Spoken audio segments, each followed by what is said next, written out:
Uganda Yancha. Scripts have changed.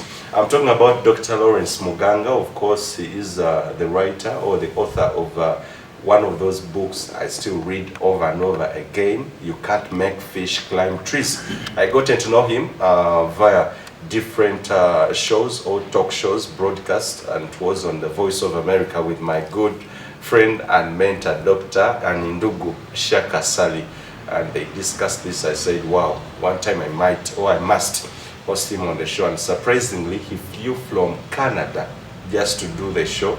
And surprisingly, it is still on the desk for one thing, COVID-19. So today we are going to discuss different things on how the lockdown has, or how he has treated, or how it has treated him. I'm talking about COVID-19, some of the lessons he has picked from the pandemic, some of the observations, and quite a number of things on how we can actually cope up with the situation in regards to the education sector, not only in Uganda, of course, but as a continent and the globe at large, because many challenges have actually come into discourse. They have shaped actually the discourse. It's never before that challenges are shaping the discourse. So we are going to discuss a few things or a couple of things with him.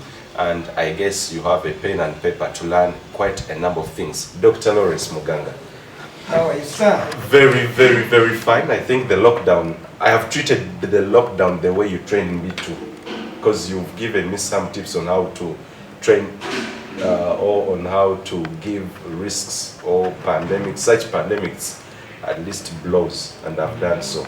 So I've treated it somehow good. Yeah, you know this saying that every time you go to the battle, you go with the forces that you have. True. So you can't go there anticipating that I wish I had this big army. So you go with the soldiers you have. Yeah, true. So all the time, have your soldiers ready and confront anything you're confronted with what you have, with the zeal to win. I know, like one might ask, what sort of course, soldiers, because apparently guns are not working anymore, tear gas is not working anymore, firearms are not working anymore. What kind of soldiers are you talking about? So here is the thing. To begin with, I want to really convey or express my sympathy to everyone out there who is really going through what we're going through. We are in this all together. It is not the best thing we should have faced or ever face. But I can assure everyone, even though I'm not an authority in, say, in the medical world, for example, to really determine that we will come to the top of it, but we'll go through this. We have really gone through so many things, right? This is a special pandemic, even though we are still using the word pandemic, but it looks so special. In my so many years of living in this world on earth, I have never seen anything like this, where everyone has to be confined home and people are not working. So we are used to wars like you're talking about, guns and everything blazing and people have to stay home, quarantines and everything, but this is special. But I empathize with everyone. We'll get through this. To those who believe in God, like faith-wise and in the Bible, you find that God will never unleash to us anything we cannot really handle. Yeah, true. Yeah, so at some point we'll handle that. But again, coming back to what you have asked me, like guns are not working. Tear gas is nowhere to be seen. Nowhere to be seen. It's actually, if it was something getting expired, people should be worried that it's getting expired.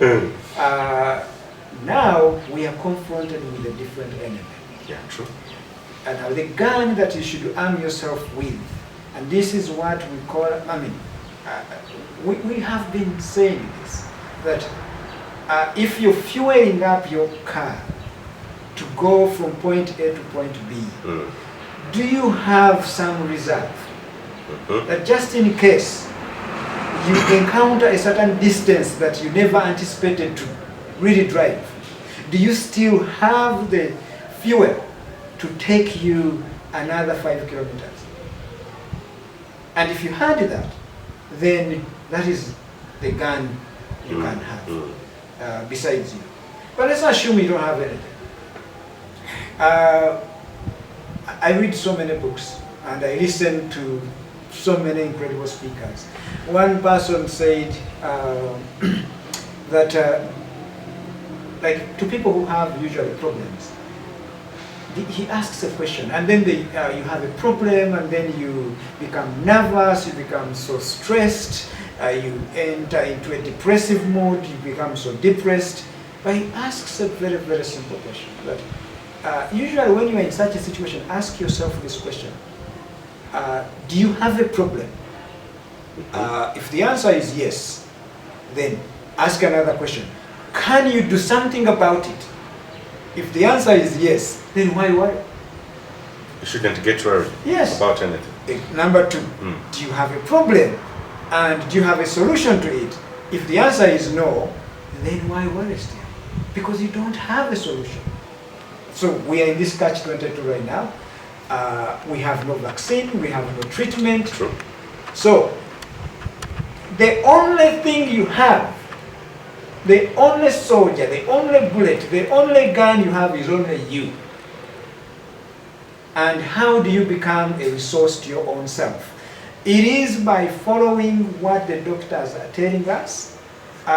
If I'm talking to you right now, or anyone, the only thing I have to think, I am the only safest person here, the rest are sick.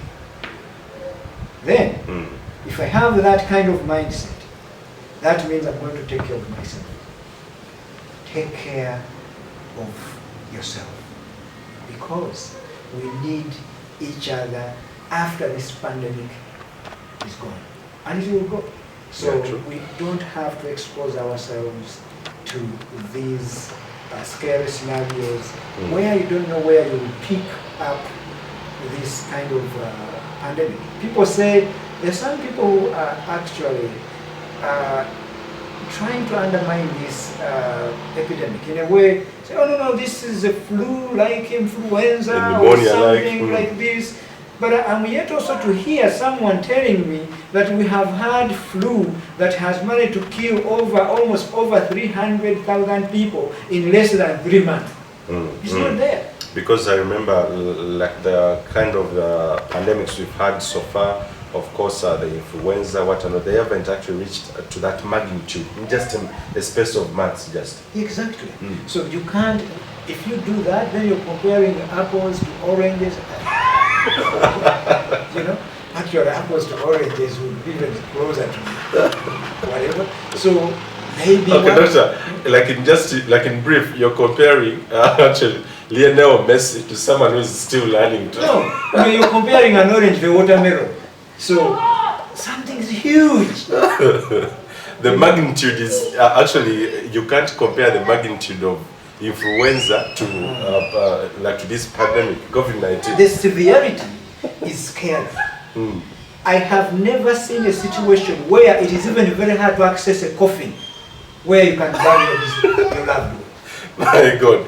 I saw actually a story, was it in the United States, of course, even those ones who do such coffins, of course, they are complaining that even the situation is getting tougher now. Exactly.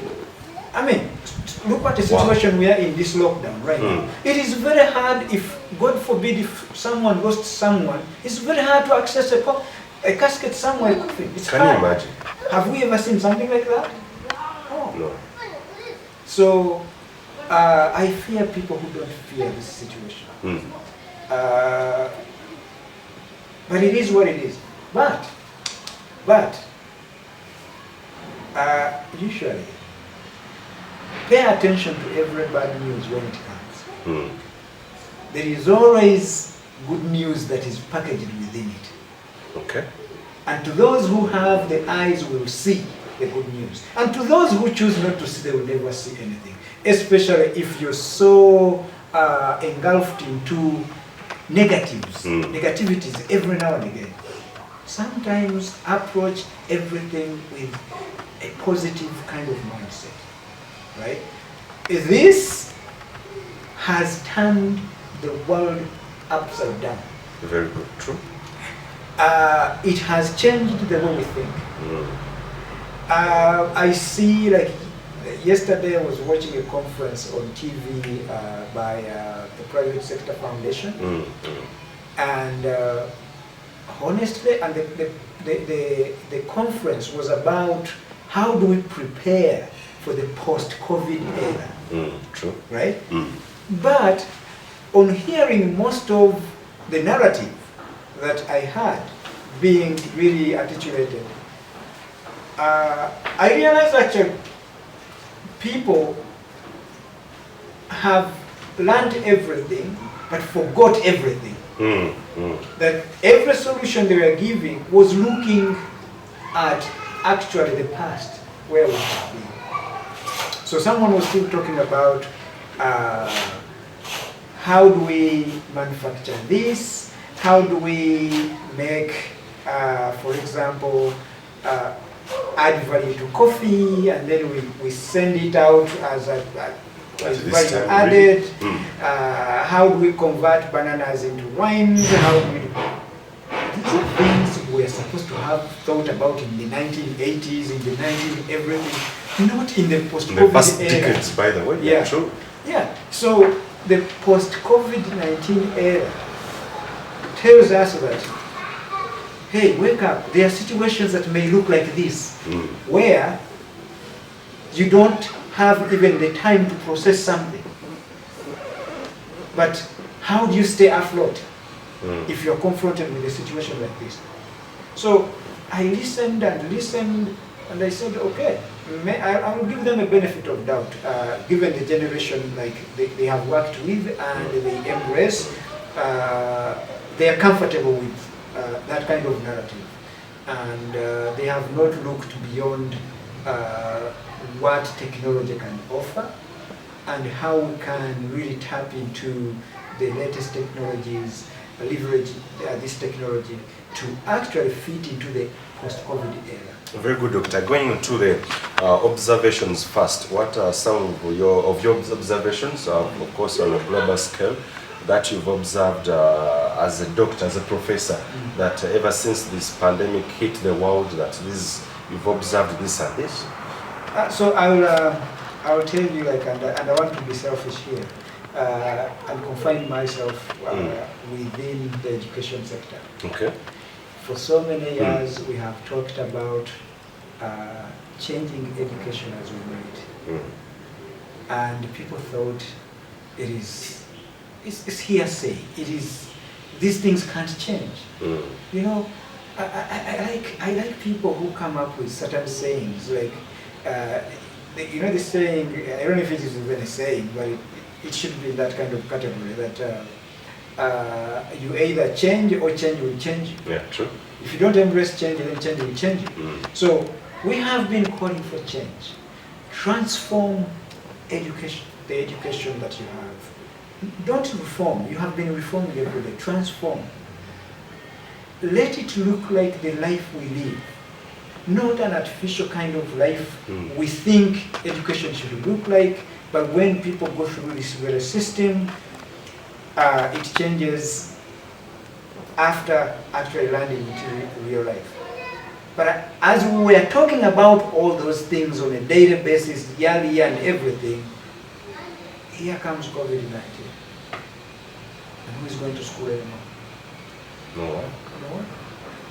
And I had the president yesterday that he wouldn't even mind if students don't go to school for a term or even a year. And I hear him, like he's right. When it comes to the safety of those children is number one. Citizens, yeah. Yes, because those are the productive citizens of tomorrow. If you don't take care of them right now, then you're not doing a good job. But what have we done to still give them what we owe them as educators, such that they become not stunted, but productive still in the post-COVID era? So these are the things I have observed. To those who were prepared long time ago, those who have heeded the call that we have been talking about, I'm talking about countries like Canada, where I come from right now. My children are going to school at home. At home. Yes. And the only thing that has changed is that a teacher is on the other end, at their home. And maybe parents now, like you need to find me here when I'm fidgeting with the time zones. Mm-hmm. Now I have become a permanent teacher to support my, not a teacher per se like the other teacher, but as a parent who should help my young kids to navigate their education at home. In this situation? Yes, the platform has been built. And the added advantage is that everything is now contextualized. They are doing it in a context they understand.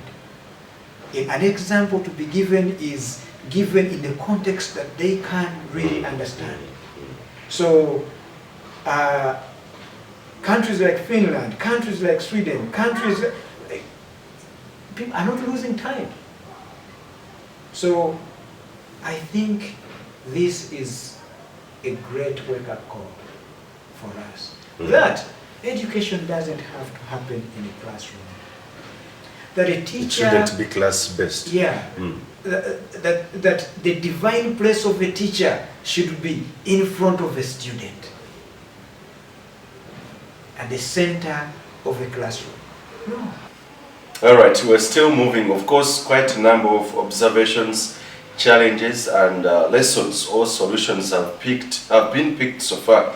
Of course, if you're not good at learning, COVID-19 would give you more lessons or will give you more challenges to do so. And of course, having a thorough discussion with Dr. Lawrence Muganga. For those of you who don't know him, of course, he has a huge biography, and of which it will take me some good, actually not years or decades, to just talk about this guy. So we're just having a discussion, of course, to understand how we can cope with the situation, how we can change the solutions or convert the challenges into solutions. So, Doctor, you're still telling me your observations so far in regards to the education sector, not only in Uganda, but the global at large. Yeah, around the world. So, I mean, like, this thing ought to give everyone a lesson. And you don't have to enroll in school to learn this. Who would have known in this world that if I give you money from my pocket, you will be skeptical to take that money? Like, who would have even known that it is now dangerous to receive cash from someone? But isn't that a signal that we need to do things differently? Now, here we are. We have to sit somewhere with sanitizer, because we have to hand wash, we have to sanitize every now and again. This is the magnitude of the problem we are dealing with right now. It's now part of our daily life. Who actually knew that we could actually have sanitizers? It is survival for the fittest right now. Whoever aspires to really survive, no, just imagine. Yeah, true. Did we know about this? Like, was this really part of the game in the last, say, before maybe 4 months ago? Not really. No one cared about sanitizing and everything. Now it's a sector, a kind of a booming industry now. You know, sanitizers are produced like never before. Exactly. Yeah. So still talking about bringing it back to education. Education. Yeah. That who knew that our students would come and sit with us at home when it is actually school time, right? Nobody knew that, but this is something we've been telling people, different policymakers, different educationists, different education administrators, different parliamentarians, governments at large, and parents that, you know what, education has to actually be real life. It has to be authentic. It has to mirror the life we live in today, right? Because it's not all about having a child living in an artificial environment called a classroom and then think that they are being educated, right? So now, let's think about Uganda right now. Yeah, that has been used to doing exams, final exams, right? At the end of the year, for someone to move to another class, you have to have had a final exam. Uganda primary living examinations, Uganda certificate of education, Uganda advanced certificate of education. Okay, if this COVID situation has to go for another 2 years, so what is going to happen? So does it mean are we going to have dead years? Dead years, dead years are now even very popular with lower.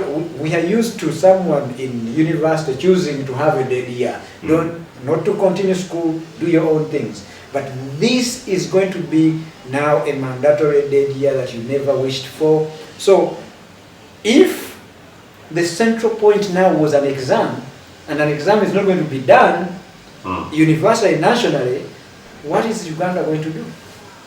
How are these students going, how are they moving from one level to another? So was that rocket science for someone to think that we may encounter a challenge like that may downplay this examination kind of system? So what other countries have done, they were so prepared that exams actually don't determine so much. Yeah, very good. Right? Like, they trusted their teachers. They trusted their teachers to assess these students because they know them, they observe them, they work with them on a daily basis. They didn't trust the rooms or the they classrooms. Never trusted a certain piece of paper with a set of questions being done around the country, same day, same time, as if you are dealing with robots with the same engine that think the same way. No. Now, these countries don't care whether a student is going to copy or not. Because these questions, the way they say to them, you don't have to copy. Yeah. If you have been asked to develop a project of your own, where are you going to copy? Because I remember the same question being posed by the president of Uganda, that who monitors the online examinations. Who invigilates. Who is the invigilator? Yes, exactly. Why do we have to set questions, exams, that are necessitating an invigilator? Why? Can't we have activities, questions that are actually triggering creativity, innovative thinking that is unique? Because you and I, Moses and Lawrence, we were created differently. Yeah, we think differently. We do things differently. So maybe someone would ask a question that would trigger you to think differently and come up with a solution to that particular problem that has been set. And you don't have to copy anywhere because there's nowhere to copy. They are just going to now assess your creativity. Very good. And your innovative potential. So the same with me, I'll come up with something different. We are trying to solve the problem differently. I think, Doctor, it's this right moment in a time whereby I think, I don't know, I feel it works. How about set these questions that how can we solve this pandemic? Exactly. I think like all students face the challenge. Like bring out your reasons. How do you think how best can we solve? So, you know, the education system we have right now is something we call, its inception dates back to the Committee of 10. We call it the Committee of 10. Some people in America, it goes way back, but when some people in America sat down and said, okay, this is how we're going to educate our kids in batches. Year one, you have to be this age, and we'll give you an exam. And then for you, move to another level. So I think that is dead. And COVID-19 has put the last nail in that coffin. So now we have to think new. And we have to embrace a situation where technology has to be a key player now. Did you know that there are things called holograms, where a great teacher, one great teacher can be replicated to teach in all schools in this country? The one you may call a great teacher, as long as you have this technology, would be recorded. This visible person, the same individual, and you're seeing him there teaching these kids, but it's just a hologram in this country, in these kind of schools. So we have to embrace technology. We have to rethink the way we assess. We have to trust our teachers that they know what they are doing. not to trust national exams. So if they don't do national exams, what are the parents going to do with these kids? Are they going to repeat these classes? Or they're just going to be moved, roll them over to another class without an exam. So that opens up for us a very, very good discussion that we must have, and which is really geared towards changing the education system as we know it, and trying to think that where are our priorities? Is the priority building the classroom, or the priority should be that at least in every area there is high-speed internet, right? If there is high-speed internet, it means we can afford to have these students even sit in the comfort of their home. Very good. With the help of their parents. Their smartphones or computers. Yes. And then they have to do what? They have to attend school and productively achieve what they have to achieve. So is the priority having a classroom or a building, a fancy building, or a computer lab that can be used by a community of these learners? Very good, Doctor. Like, just a moment. I was arguing with someone who thinks that this setting of actually bringing this, for instance, a student or a kid to concentrate on a computer, a smartphone, that it's really hard to change the setting because we are used to that classroom based, or like we are used to classrooms. Do you think at this point in the time are we really ready to migrate to that setting? Okay. Everything is becomes habitual. It's a habit. Okay. Let's flash back a little bit. You may have been young, but to those who are watching us, some of them remember, or you even read about these things. Think about 1990, 1991, 1992. Who had a computer or a phone? No one. And what happened now in 2020? We didn't know anything about a phone, how to use a phone. No Facebook, no WhatsApp, no Snapchat, no Instagram, no emails. Maybe they were there a little bit, but who had a computer to use them? No, the other thing is called TikTok or something. No, nothing. But in the advent, like after all those things coming into play, didn't we learn how to use them? We did so. We did so. So, it is also very easy.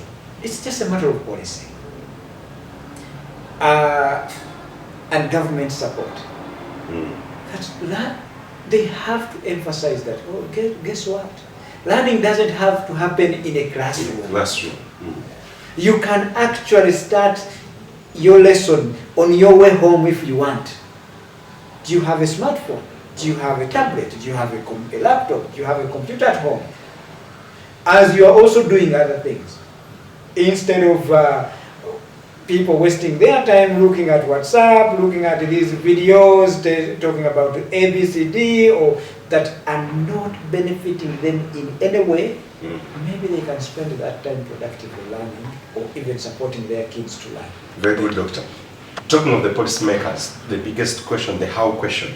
How do we make this happen as Uganda? Because fact is, we've lagged behind so much. Decades have passed, and we're still actually concentrating on classrooms.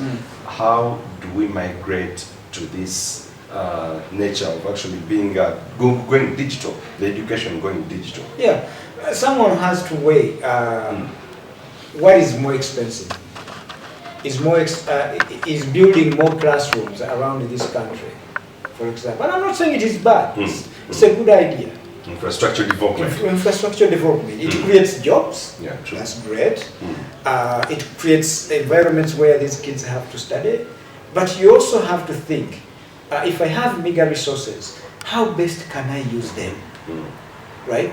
So now we are given an opportunity where Mother Nature has equalized us, right? Now we are confronted with everything that is America is suffering from. Canada, Norway, Sweden, name it. Everyone is suffering from this. And they are going back to the drawing boards to find out how do we survive in these difficult times. So should Uganda, right? Now that if tomorrow something came by, and it is very, very dangerous than even COVID-19, what are we going to do if we don't have options like this? So is it more expensive to have 1,000 or 10,000 classrooms, or is it cheaper to actually develop more technology and make our people use more technology? So where are our priorities? How do we save more money but still productively have a well-developed human capital? I still think that the more we invest in technology and technologically influenced businesses, activities, actions, we stand a better chance than just investing in a building. Because don't forget that we are now living in what we know as the fourth industrial revolution. Yeah, true. If we don't prepare our human capital, our kids, to fit into this fourth industrial revolution, we are always going to be lagging behind. All the time. Have you envisaged a situation where actually learning in schools in a classroom maybe in the next 30, 40, 50 years may not be happening? And people may be actually sitting in their homes, and that's when they're finishing their courses from. So how about if we prepare it now? That's the trend we are taking now. Yes, that's the trend we are, like, do I need to study from Harvard? Yes. Okay, can you deliver that course at home, at my home? Yes. Then why should I go to Boston or somewhere to sit there just because I want to be in Harvard? What I need is their credential and the knowledge. And the knowledge they are giving me, I'm receiving it in the comfort of practicing it in real life. I think that's better than sitting in a classroom. I know you're a doctor and a professor, of course. What are some of the reasons why we've lagged, or we've been lagging behind and not to endorse or to adopt this kind of situation, or to say that we embrace technology in place of classroom-based education? Why do we lag behind? Very, very simple. One, the fear of the unknown. We don't know how to do this, and we don't know the outcomes, right? And two is that who are our policymakers? Our policymakers were taught by sitting in a classroom and they have a teacher in front of them, and if that is so, they will pass a policy that emulates and supports that kind of environment. You know what I mean?